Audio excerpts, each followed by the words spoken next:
Go home, you broke. Jade asterisk bless old lady. Why did you come on this trip for free? I was utterly disappointed with my family as usual. I'll show you all what hell looks like.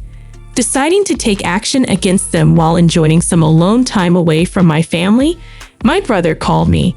Hey, what did you do, sis? Allow me to introduce myself. My name is Lucy, a 30-year-old office worker. I've been dating someone for about 3 years now. His name is Allan, a true gentleman who treats me well and cares for me deeply. We initially met in college, where he was my senior, and I often sought his advice whenever I had work-related concerns or personal issues. Each time, he listened attentively and offered sound advice. After becoming working adults, we continued to meet up regularly. One day, he confessed his feelings, and we started dating. Since then, our relationship has been going smooth, and we've been enjoying our time together, contemplating marriage in the near future. Then one day, Allan proposed to me. Lucy, I want to spend the rest of my life with you. Will you marry me? Yes. And so we decided to get married. We immediately informed our families about our engagement. Nice to meet you. I'm Lucy. Oh, we finally meet, huh? I've heard so much about you from Allan. You're just as cute as he said. I don't know about cute. Go on, have some confidence. Come in. Thank you. Allan lost his father a few years ago, and now only my mother-in-law to be lives in his family home. I was anxious about whether I'd get along with her, but she's turned out to be incredibly kind and wonderful. We had a delightful conversation over tea and snacks. Lucy, you're such a wonderful person. I'm so happy you're going to be Allan's wife. Mother-in-law showered me with compliments, something I wasn't used to, leaving me a bit flustered. I'm looking forward to your wedding. See you, Mom. Thank you for today. The meeting ended on a positive note, and I felt relieved. But next, I had to introduce Allan to my family, a thought that instantly brought me down. The reason is, I don't really like my family. The root cause lies in how my parents treated me since I was a child. Both my parents excelled in sports. Mom was into track and field, and Dad was a soccer player. They were so good that they got into college on athletic scholarships, and naturally, they expected their children to excel in sports as well.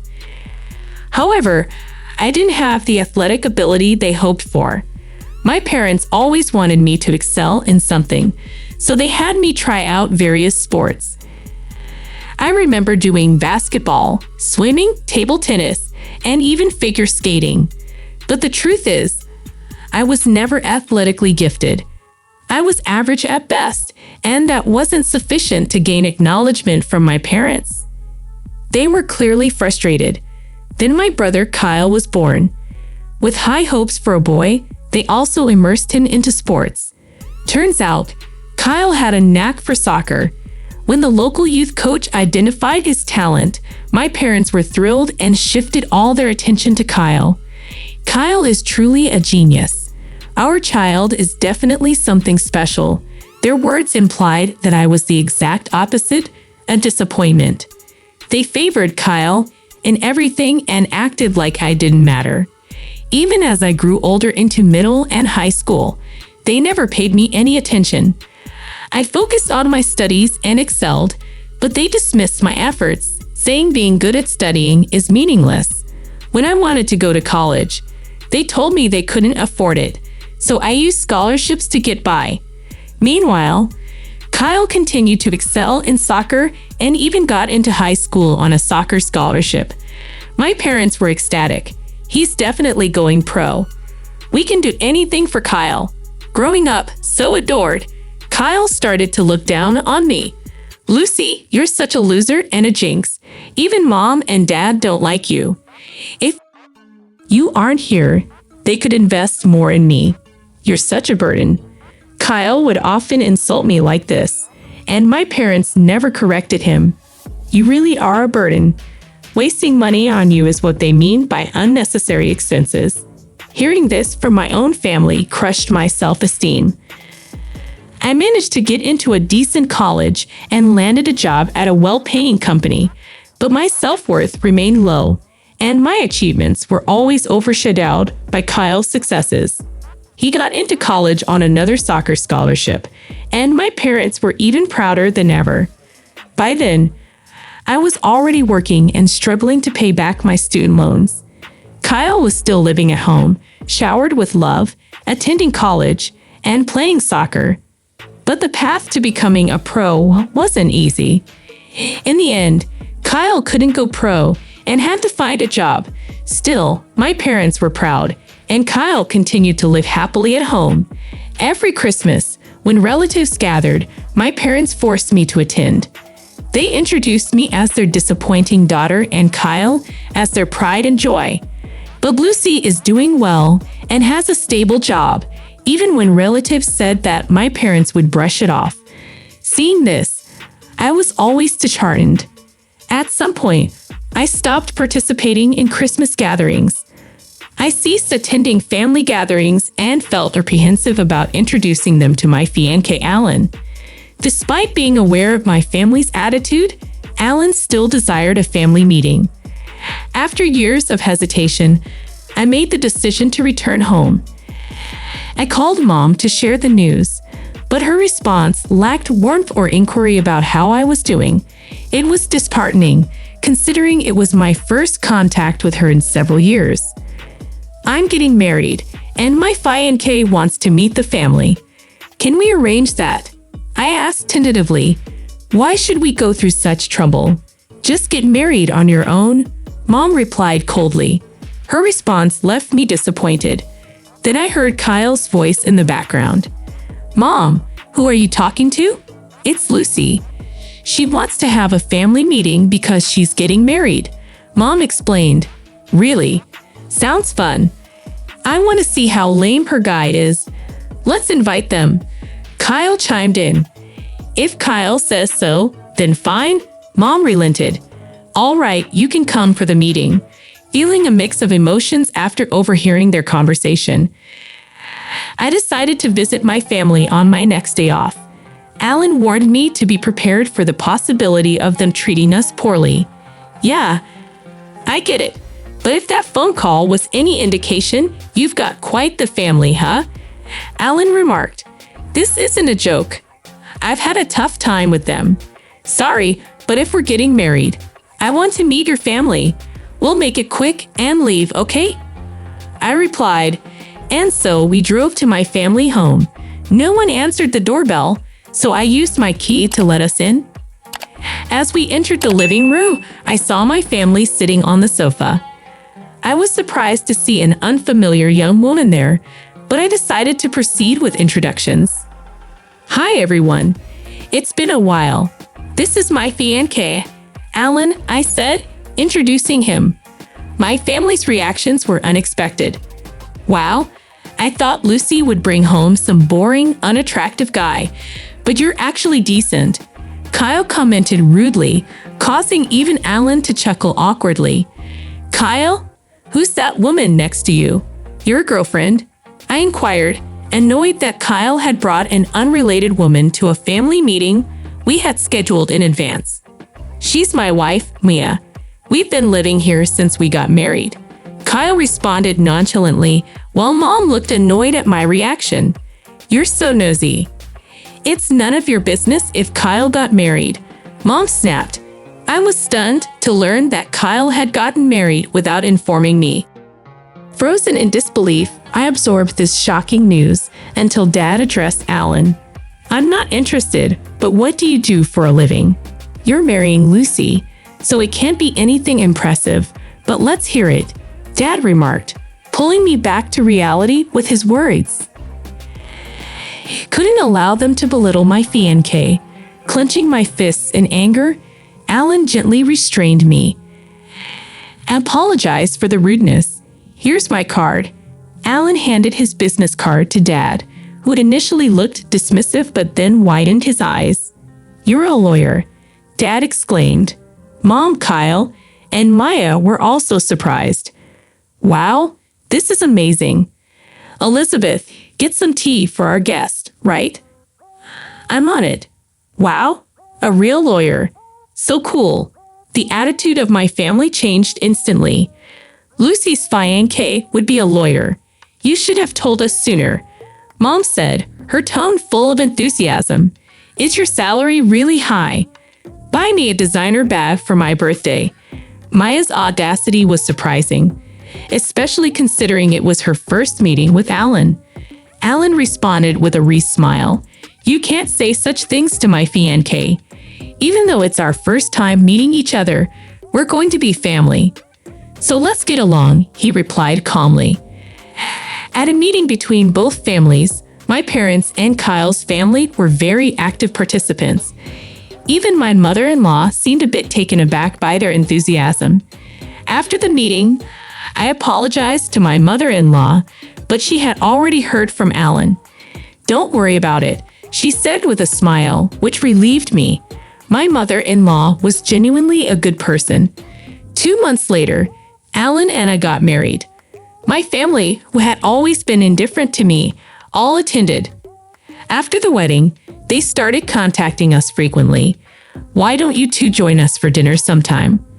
We know a great restaurant, Mom would say over the phone, her voice full of enthusiasm.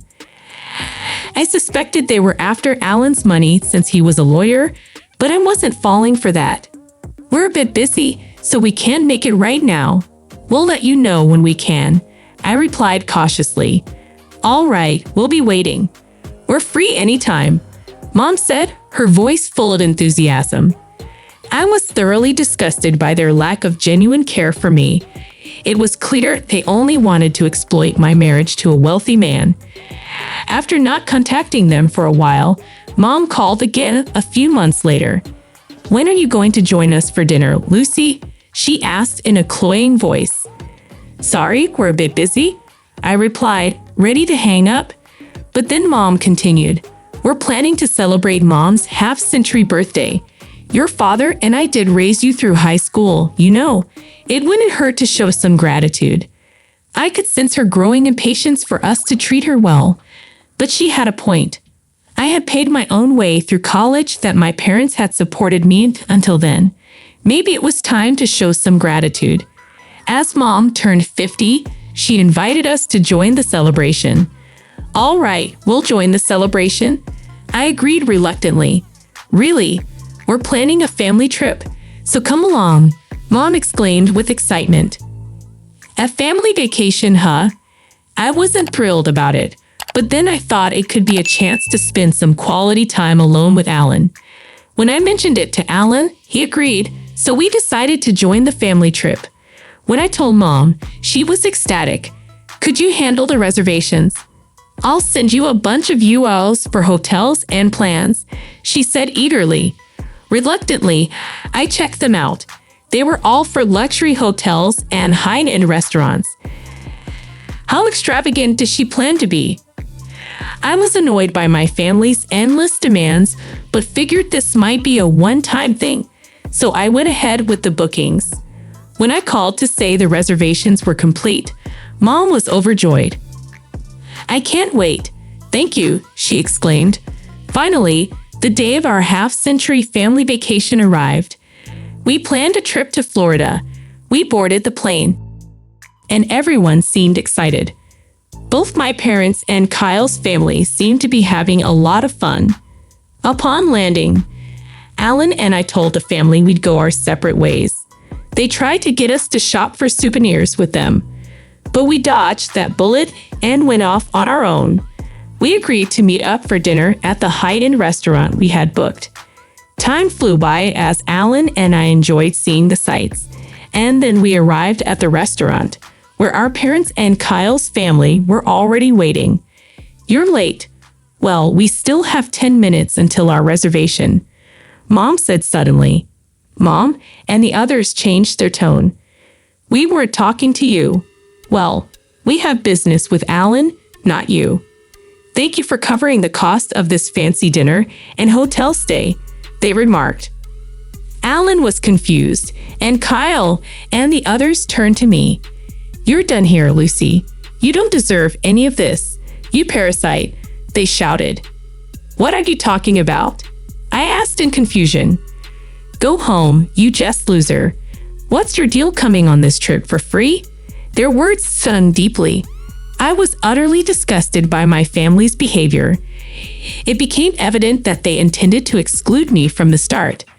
"You'll regret this," I whispered to Allan. "Fine, I'll leave now," I said aloud. Our parents and Kyle's family looked smug as they entered the restaurant with Allan. Quickly, I made other arrangements. Fortunately, a good hotel had a cancellation, so I booked a room and checked in. I relaxed in the lounge with a great view, sipping coffee when Kyle called. "What did you do, Lucy?" "What do you mean?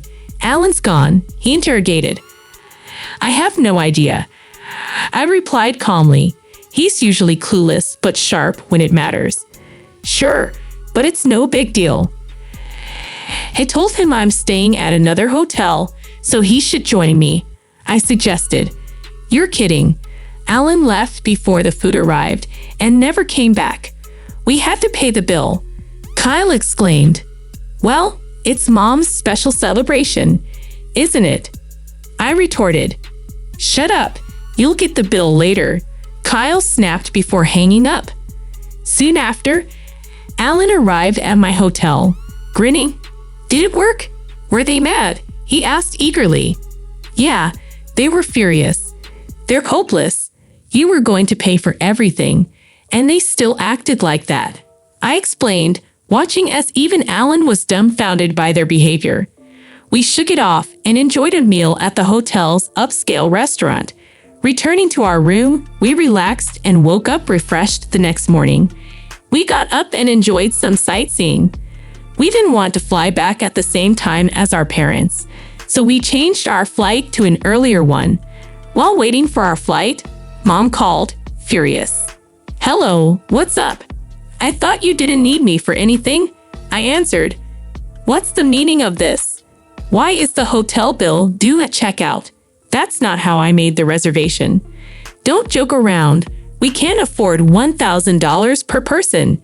If you enjoy the luxury, you should pay for it. Unless you want to get arrested, stop it. You're so arrogant for a parasite. You're the one who needs to stop," she ranted angrily before I ended the call. I had planned to cover all the expenses for this trip as a gesture of gratitude for all the years of support they had given me. But they messed up by kicking me out. I expressed a hint of disappointment in my tone. "Wait, you were going to pay for all this?" Mom's voice betrayed her surprise at my revelation. "That's why I've been saying. There's no way you could afford that," Dad interjected skeptically. "Don't underestimate me. I work at the headquarters of a major corporation and even serve as a manager. I've earned significantly more than Dad and have substantial savings," I explained firmly. "Really?" Mom was left speechless. But at that moment, it didn't matter anymore. I had decided to cut ties completely. "I have to board the plane now, so goodbye," I declared, feeling the need to sever the conversation. "Wait, hold on." Mom's voice trailed off as I hung up and promptly blocked all their numbers. Luckily, they didn't know where we lived or worked, so they couldn't show up unannounced. However, my foolish family decided to storm the law firm listed on Allan's business card. They caused a scene, demanding to see Allan and disrupting business. Kyle even broke some office equipment, leading to their arrest. After splurging on the family trip, they now had to pay damages and fines. Both Dad and Kyle were fired from their jobs, and now they're all working part-time jobs, living in poverty, and constantly fighting. Talk about getting what you deserve. Meanwhile, Allan and I continue to live happily. I'm pregnant, and we recently celebrated the birth of our beautiful daughter. With my mother-in-law, I plan to cherish my family and live a joyful, fulfilling life.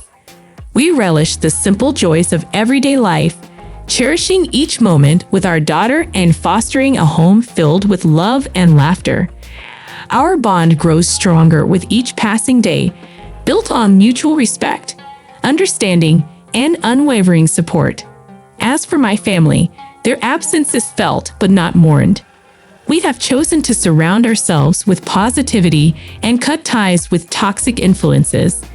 It's a decision that has brought us peace and allowed us to focus on building a bright future together. In the end, it's not the wealth or status that defines us, but the love we share and the connections we nurture. And in that regard, Allan, our daughter, and I are truly wealthy beyond measure. The moral of the story is that true wealth lies in the quality of our relationships and the love we give and receive. It teaches us the importance of surrounding ourselves with supportive and caring individuals who uplift us and contribute positively to our lives. Additionally, the narrative underscores the significance of standing up for oneself, setting boundaries, and prioritizing mental and emotional well-being, even if it means cutting ties with toxic influences. Ultimately, it's about finding happiness and fulfillment in the simple joys of life and nurturing meaningful connections with those who genuinely value and appreciate us. Thank you for joining us on this journey of discovery and resilience.